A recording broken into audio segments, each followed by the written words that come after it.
রাস্তায় মিডিয়া যাবে না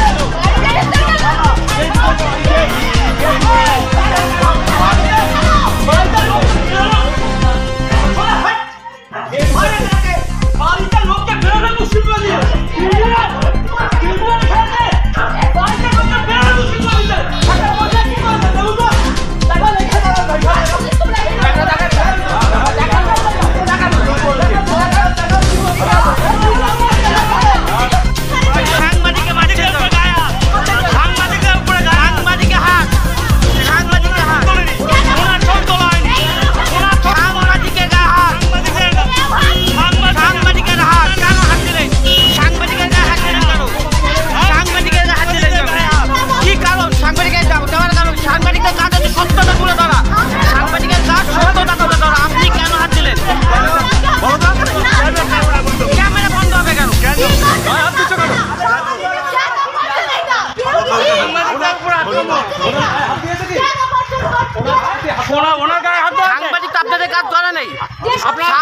সাংবাদিকের কাজ হচ্ছে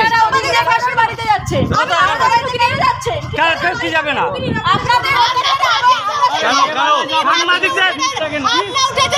কে বলেছে পাঁচিলে উঠেছে কে বলেছে আক্রমণ কে উঠেছে না না জয়ন্ত সিং কি আপনাদের বলেছে আপনারা কোথায় থাকে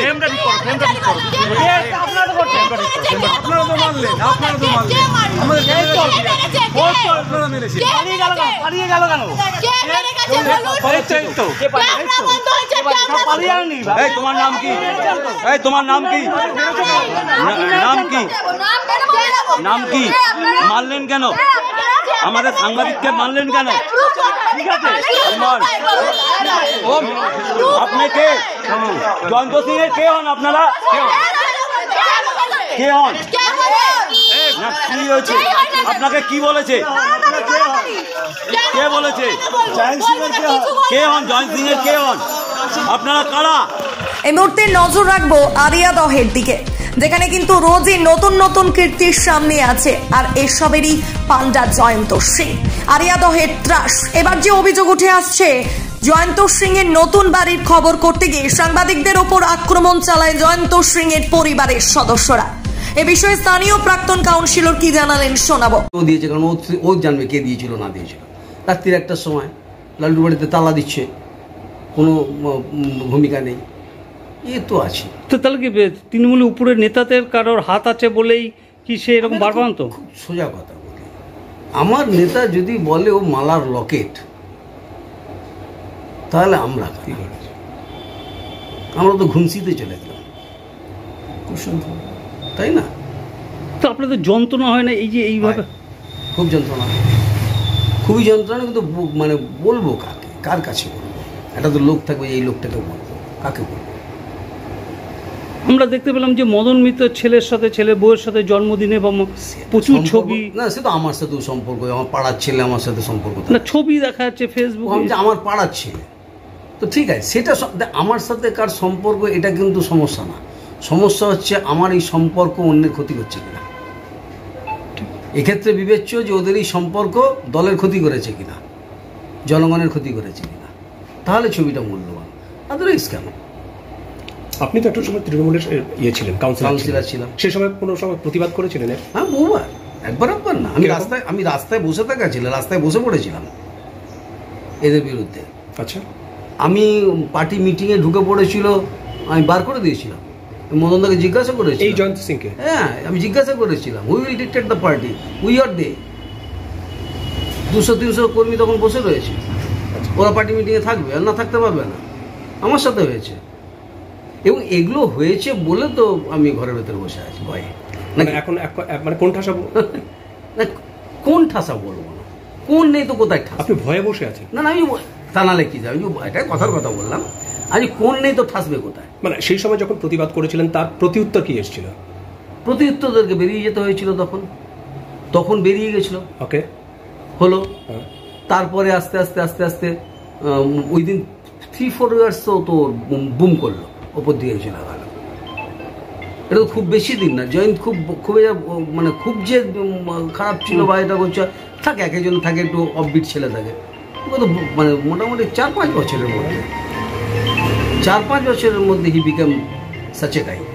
এই যে এত একটা বাড়ি করেছে নতুন, এই যে 3তলা প্রাসাদময় বাড়ি, আবার পুকুরের কি বলবেন, আপনি তো একটা কাউন্সিলর ছিলেন এই বাড়ির সঙ্গে, আপনার পাড়াতে আপনার পাশেই বাড়ি। আমি একটা ছোট কথা বলি, কনস্ট্রাকশন নিয়ে আমি কোনো কথা বলবো না, কারণ অনেক কথা বলতে হবে।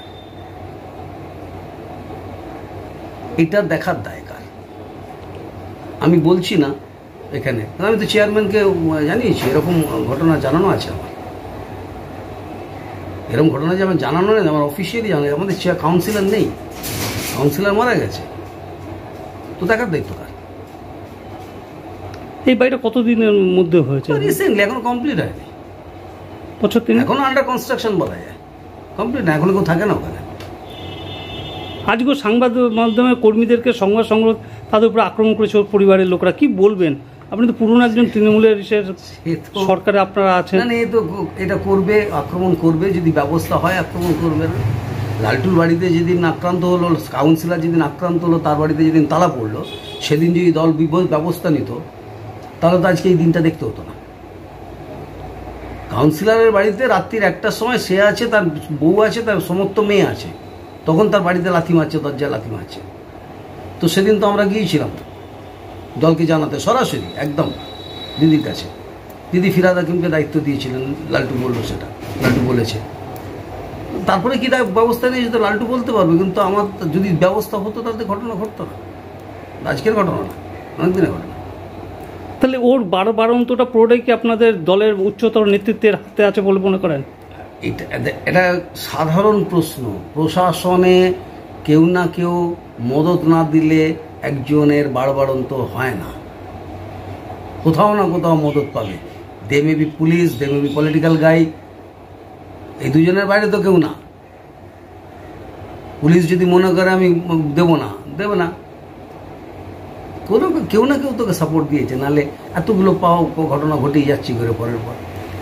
আমার সাথে ক্লাবের ছেলেদের মেরেছে, সেই নিয়ে আমার সাথে অশান্তি হয়েছে, ক্ষমা চাইতে হয়েছে, ক্ষমা চেয়েছে। আমি বলছি না করেনি, আমি বলেছি ক্ষমা চেয়েছে, কিন্তু আমার সাথে প্রতিনিয়ত ঘটতেন। এটা একটা কারণ তো আমার না থাকার, আমি খুব সরাসরি বলছি, এটা একটা কারণ, আর একটা কারণ পরে কোনো একদিন বলবো। তাহলে এই অন্যায়ের প্রতিবাদ করতেন, নোংরামির প্রতিবাদ করতেন বলেই কি আজকে আপনি? এটা একটা কারণ, এরকমই ধরনের অকর্মণ্য ছিলাম হয়তো, সেটা একটা কারণ হতে পারে। আমি অকর্মণ্য ছিলাম, এটা একটা কারণ হতে পারে। না, আমরা তো কাউন্সিলর হিসেবে আমরা দেখছি কাজ করেছেন যথেষ্ট মানুষ। আমি বলছি, আমাকে তো ভোট হয়েছে, জনগণ ভোট দেয়নি, সেই ভোট কিভাবে ম্যানিপুলেটেড হয়েছে না হয়েছে আমি তার মধ্যে যাচ্ছি না, আমি জনগণের উপরেই ভরসা রাখছি। কিন্তু এটা একটা কারণ, আমাকে দল গত 2 বছর ধরে আমাকে কোথাও কিছু করেছে। ব্যুরো রিপোর্ট, 24 ঘন্টা লাইভ।